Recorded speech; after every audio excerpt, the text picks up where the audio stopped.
Halo pemirsa, kebakaran SPBU di Senen, Jakarta Pusat ternyata disengaja. Pelaku seorang wanita bendahara SPBU ingin menghilangkan barang bukti kasus penggelapan uang perusahaan senilai 165 juta rupiah. Saya Rian Kaputra, kita jumpa lagi di program Berita Kriminal. Bersama kita akan mengungkap dunia kejahatan dengan berbagai laporan kriminal dalam Sergap.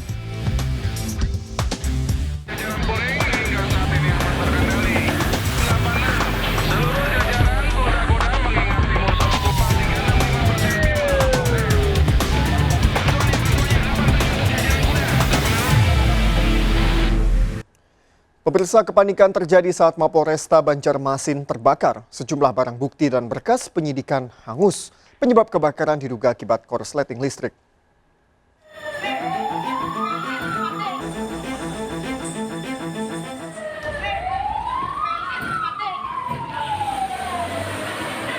Kepanikan terjadi saat kobaran api melalap kantor Satreskrim Mapolresta Banjarmasin di Jalan Ahmad Yani, kilometer 3, Kalimantan Selatan. Kobaran api menghanguskan sejumlah barang bukti serta berkas penyidikan. Api diduga akibat korsleting listrik di ruang unit perlindungan perempuan dan anak. Sebabnya sebenarnya harus pendek. Mungkin rekan-rekan wartawan tahu kalau misalnya kita ke belakang, ke ruang reskrim, ke ruang narkoba, itu kabel-kabel penambahan AC, penambahan kabel lain, tambah NCB. Ini arus pendek. Sebelumnya memang saya udah pernah ingatkan, pernah kejadian tempatnya Pak Karto juga, mantan Kabak Sumda, di situ di belakang karena arus pendek dia panas, keluar api sama asap. Nah, ini untungnya siang kemarin tuh Pak Karto, kalau malam tengah malam, dan ini juga ya mungkin masih untung karena pagi-pagi kan, dini hari jam 5 itu. Akibat kebakaran yang terjadi saat HUT Bayangkara, pelayanan Satreskrim untuk sementara dipindah ke rumah tahanan. Kerugian diperkirakan mencapai ratusan juta rupiah. Dari Banjarmasin, Kalimantan Selatan, Suhardian melaporkan. Diduga korsleting listrik, ruko agen air mineral di Pulau Gadung, Jakarta Timur terbakar. Belasan motor yang terparkir di depan ruko ikut hangus terbakar.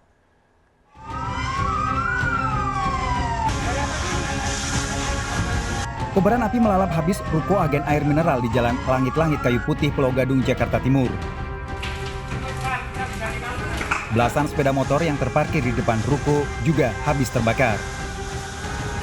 Saat pemadaman api, petugas menggunakan cairan khusus atau foam karena banyak tabung gas LPG di dalam ruko. Kebakar ya bang, motor juga? Motor banyak, lebih 30 kali kebakar ya. Motor ya bang. Dari ada konter listrik dari konter mana bang? Dari konter samping sini, Oh. yang listrik, dari listrik kali ya. Kebakaran diduga disebabkan korsleting listrik dari konter handphone yang ada di samping ruko. Bakar ini adalah ruko. Tempat tinggal yang dijadikan ruko, 3 lantai. Di lantai ya. Penyebabnya apa bang? Kemungkinan terjadi korsleting listrik di lantai dasar. Berapa unit yang diterjunkan? 10 unit pendukung. Api baru bisa dipadamkan 1 jam kemudian setelah 10 mobil pemadam dikerahkan ke lokasi. Tidak ada korban jiwa, kerugian diperkirakan miliaran rupiah. Dari Jakarta, Rio Manik, iNews melaporkan. Pengelola tempat hiburan malam kerap kucing-kucingan mengelabuhi petugas. Pengelola kafe di Kelapa II, Tangerang, Banten memadamkan lampu seolah kafe ditutup. Petugas mendapati belasan pengunjung berkerumun di lantai 4 bangunan. Sedangkan di Bogor, tempat hiburan malam nekat beroperasi melewati batas jam malam.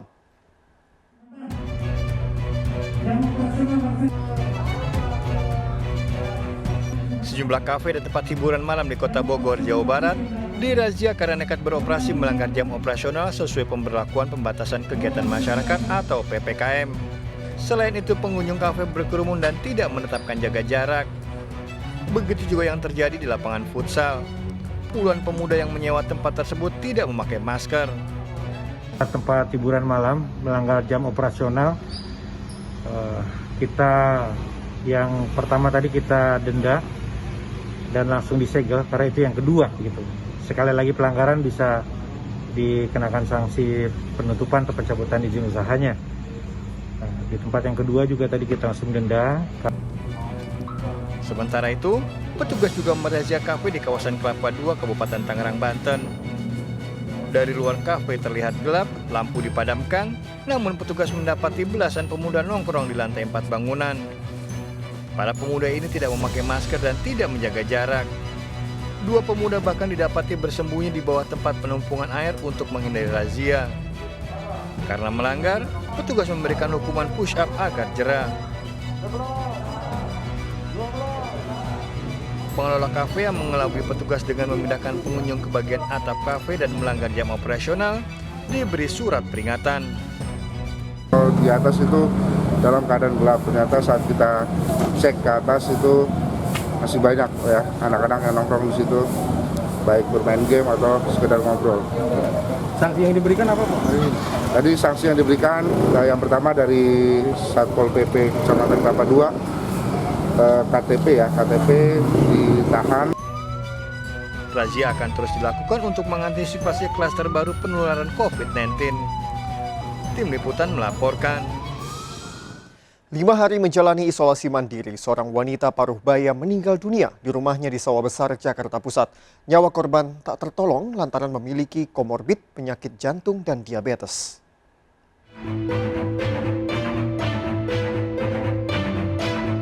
Petugas mengevakuasi jenazah seorang wanita paruh baya pasien COVID-19 dari rumahnya di Jalan Budi Rahayu, Mangga 2 Selatan, Sawah Besar, Jakarta Pusat.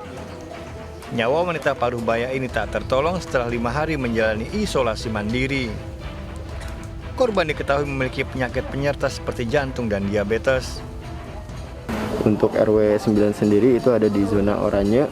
Nah, sekarang yang meninggal ini kebetulan sudah isolasi mandiri selama 5 hari, tapi tidak dapat ditolong. Nah, makanya hari ini beliau almarhumah meninggal dengan protokol COVID.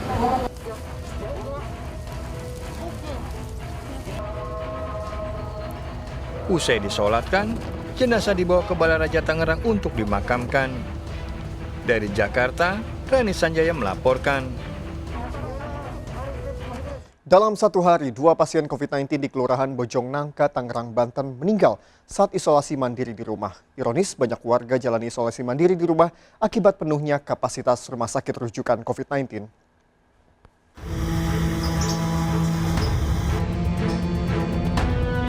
Sejumlah petugas PMI mengevakuasi jenazah pasien COVID-19 yang meninggal saat menjalani isolasi mandiri di rumahnya Kelurahan Bojongnangka, Kabupaten Tangerang, Banten.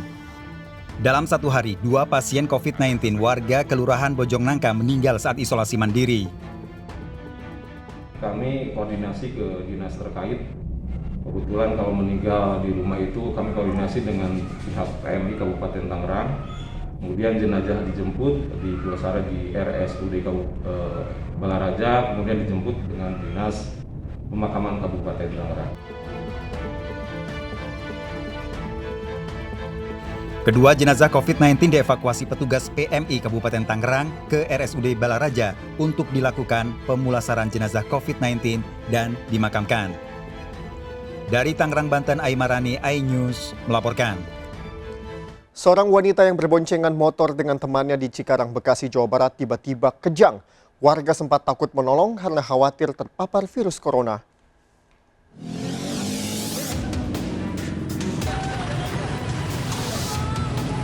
Seorang wanita muda yang sedang mengendarai motor di Jalan Raya Pasir Gombong, Cikarang Utara, Kabupaten Bekasi, Jawa Barat, tiba-tiba kejang. Warga sekitar segera mengevakuasi korban ke tepi jalan. Rekan korban sempat histeris dengan memintanya dibawa ke rumah sakit. Sebelumnya warga sekitar enggan menolong lantaran khawatir terpapar virus corona. Kejadian tersebut segera dilaporkan ke Polsek Cikarang Utara. Tadi saya lagi naik motor. Nah, tiba-tiba tadi di depan saya itu ada yang kejang-kejang. Nah, pas kejang-kejang itu langsung saya datengin.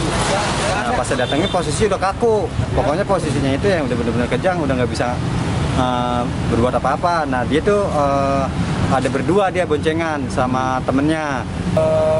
Mendapatkan keterangan bahwa orang tersebut memang sering mengalami kejadian seperti itu ya, kram lanjut kejang-kejang karena diakibatkan orang tersebut belum makan. Menggunakan APD lengkap, korban segera diantar ke rumah keluarganya.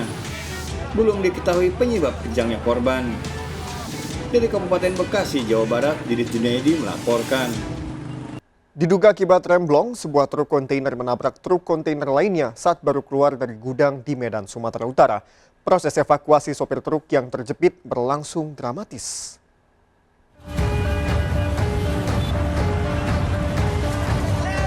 Warga berupaya mengevakuasi seorang sopir yang terjepit truknya dan ringsek setelah ditabrak truk kontainer lain di Jalan Komodor Lautio Sudarso, Medan Labuhan, Kota Medan.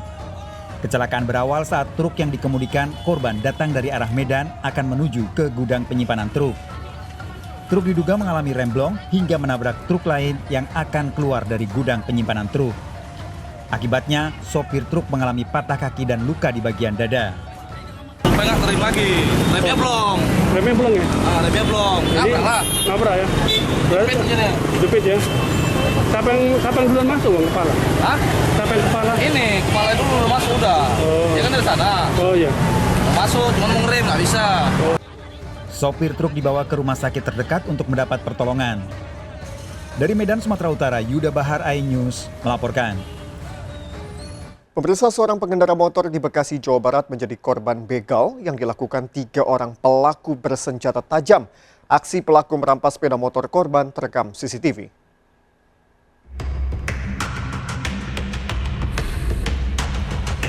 CCTV merekam saat 3 pelaku yang berboncengan sebuah sepeda motor membegal seorang pengendara motor di Jalan Raya Jagawana, Kabupaten Bekasi, Jawa Barat. 2 pelaku turun dari motor dan mengacungkan senjata tajam ke arah korban. Korban sempat melawan dan berteriak meminta tolong. Namun korban terjatuh dan pelaku merampas sepeda motornya.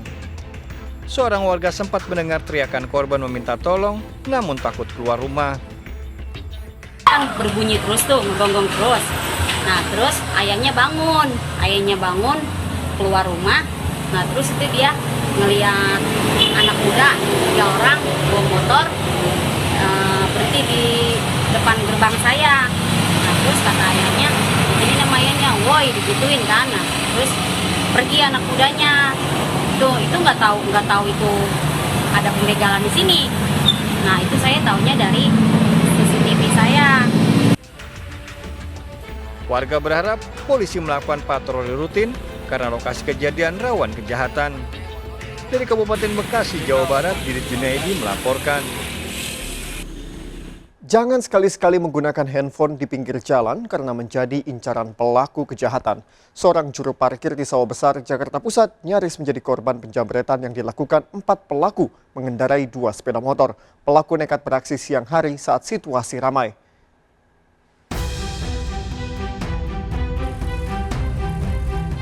Juru parkir ini berupaya mengejar pelaku penjamretan yang merampas HP-nya di pinggir jalan Kartini Raya, Sawah Besar, Jakarta Pusat.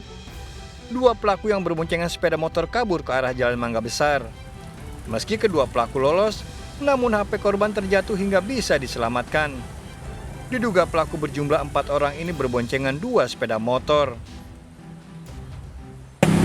Si J main HP gini, diseropot. Untung nggak kena HP-nya. Oh, HP-nya nggak kena? Nggak kena. Jadi tempat pertahanan tetap dipegang sama dia. Dia sempat kejar. Kena nggak lo? Nggak kena juga. Oh, nggak kena dikejar juga. pakai mobil angkot juga nggak kena. Pelakunya 2 motor ya? Iya, 2 motor.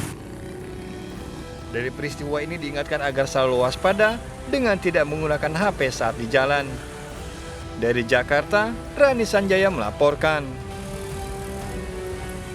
Seorang pria dibunuh pasangan sejenis karena cemburu diduga korban selingkuh dengan pria lain. Korban dibunuh usai bermesraan saat ulang tahun. Bagaimana kasus pembunuhan ini terungkap? Tunggu jawabannya sesaat lagi, tetap di Sergap.